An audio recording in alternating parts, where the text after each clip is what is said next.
Hello friends. उस राम तक तुम कभी सीधे नहीं पहुंच सकते।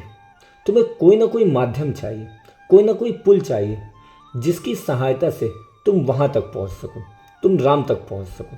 तो तुम्हें सीता चाहिए जिसके माध्यम से तुम राम तक पहुंच पाओगे।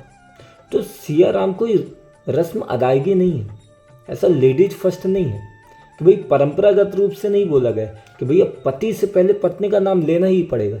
नहीं, ऐसा कुछ नहीं है। बात जरा हटके है, बात जरा दूर की है। सीता कौन है? सीता प्रकृति है। और हम सब कौन है? हम सब प्रकृति के पुतले हैं।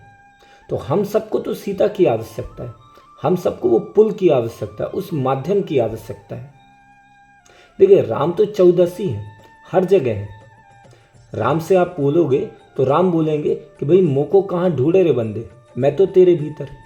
कि भाई मुझे कहाँ अलग अलग ढूंढ रहे हो, मैं तो तुम्हारे भीतर हूँ। तो मुझे नहीं ढूंढो, तुम क्या ढूंढो? माध्यम ढूंढो।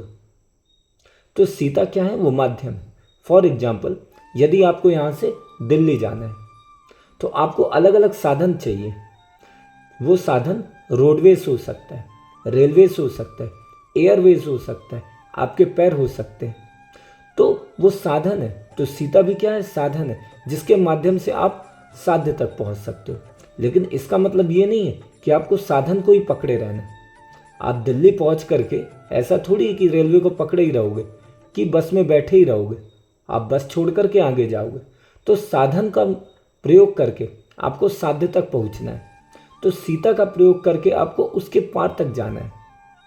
तो आपको कोई चाहिए जो हाड़ मांस का हो, जो इसी जगत का हो, जो आपको उस जगत तक पहुंचा सके।